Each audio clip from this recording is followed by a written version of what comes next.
Okay. So basically with the plate, we're trying to smush it flat while having it stay centered. So making a flat disc that is also centered. So I'm going to get this centered first. I'm going to pull it up a little bit. I'm going about 60% speed. And my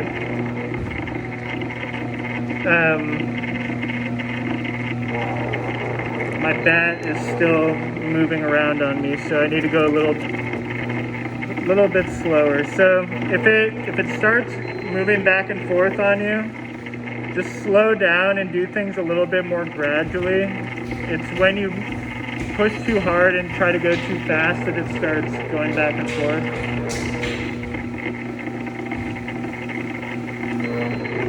So I'm trying to get it centered kind of low. So it's pretty much centered now. But I want it to always be in kind of a mound shape.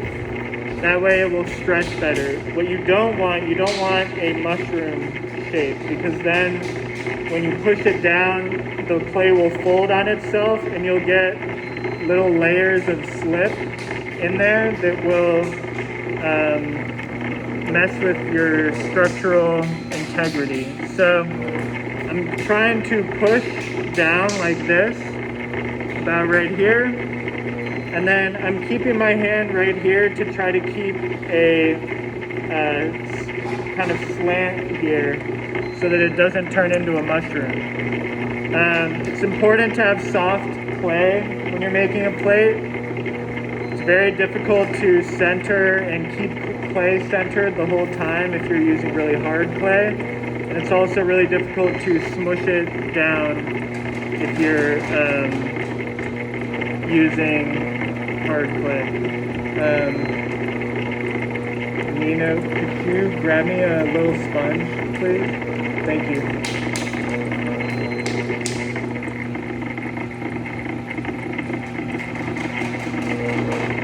Thank you. So I'm just going to keep centering this lower and lower. So it's the same idea as centering. Anytime I start to get a little bit of a mushroom, I'm going to use my sponge and make it back into kind of a slanted hill there.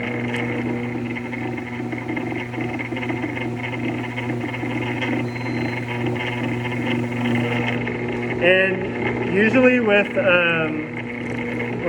when we're going tall, we're doing a cylinder, we want to slow the wheel down after we center it. You can slow the wheel down a little bit, but I'm going to keep it going pretty fast because it will make it stretch easier because of centrifugal force.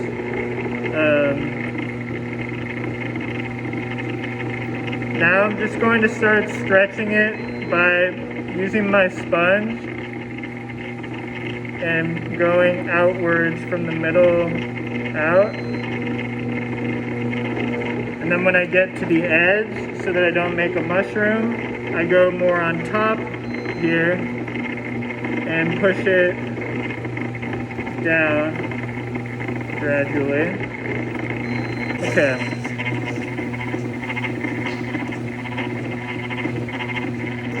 So it got a little bit off.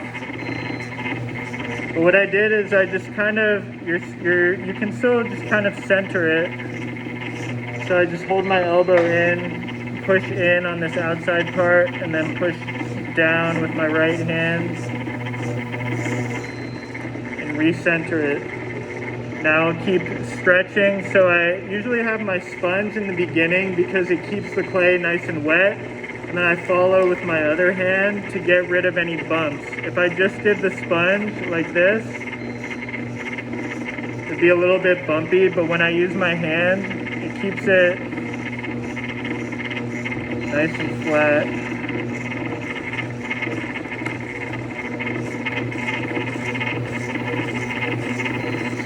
And you're aiming for about a 1/2 inch thick at the bottom. So about a ½ inch is about the thickness of your thumb. Maybe a little bit less than the thickness of your thumb. That's the top of the plate, right? The top of the plate? I mean, the part of your hands are on the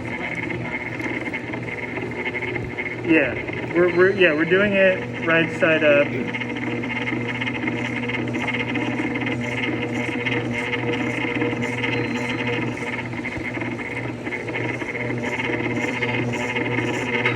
So it just takes time and patience, and we'll get there. Is it easier starting with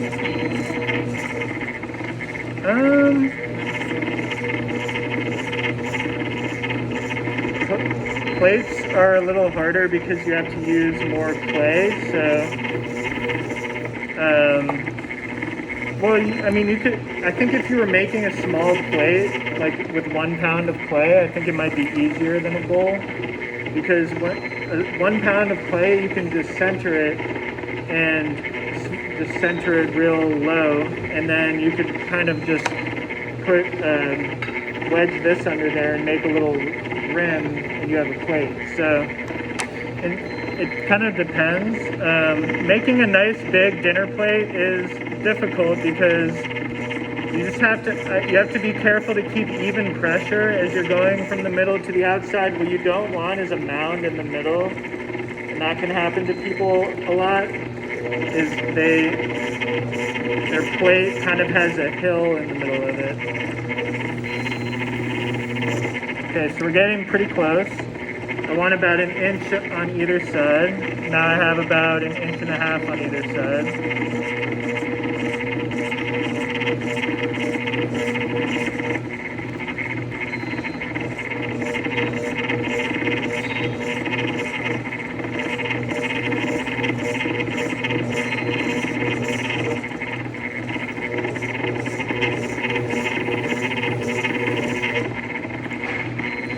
Okay, maybe one more stretch here.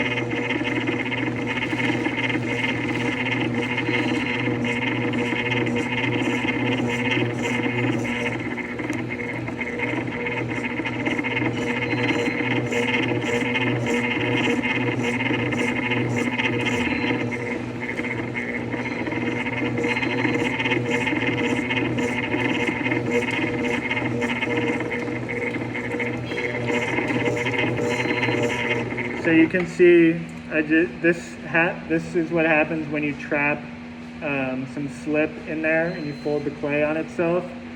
It's not the end of the world, it just results in a little bit of wasted clay.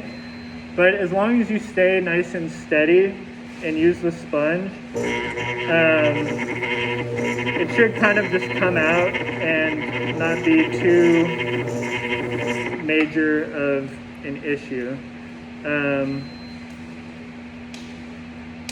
So that's kind of what I was talking about earlier.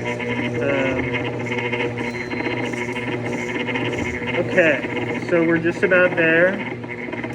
If I put my thumb like this, it's about, a little bit less than thickness of my thumb, so that's pretty good. Now, before we actually shape the plate, we need to compress this big wide area. Otherwise, S cracks can form, which are the cracks that look like an S that will visit you in your nightmares as a potter.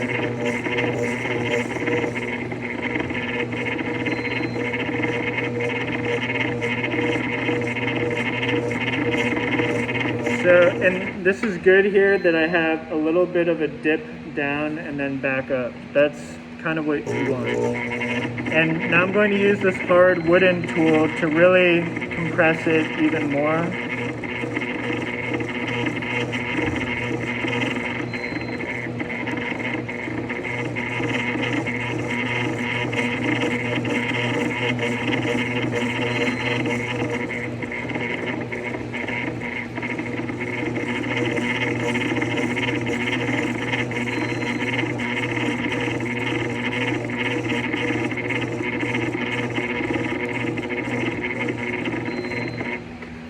Okay.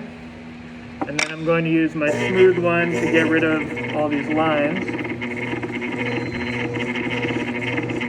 So I keep it at an angle like this, not up and down.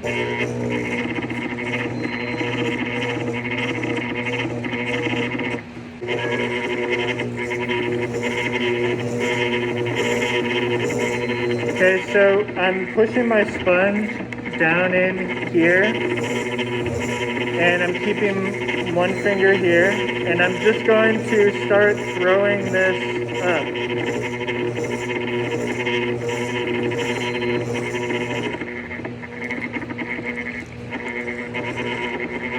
And I'm going to make it a little bit thinner. So now I'm throwing, and I could smooth this out, and this would be kind of a rustic style plate, and I could trim some of that away. If you want a fancier plate, do it a little bit thinner.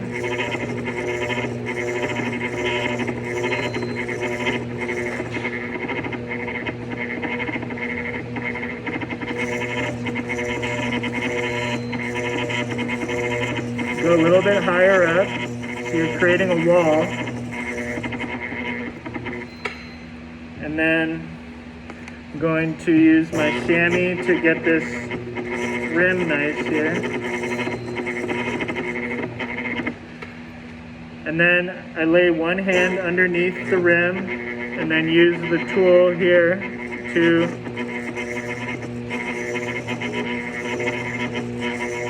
and now you want to go slow. You don't want to go fast because it can collapse on you.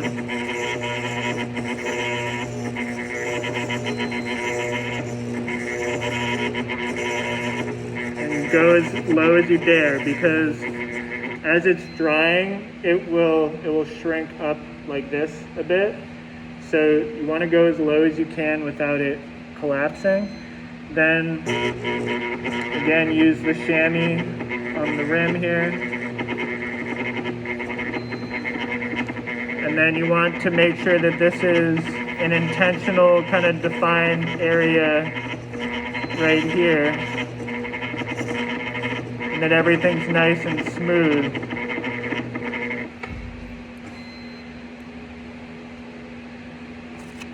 So whatever tool you can find that will kind of fit in there. So that's a good one right there.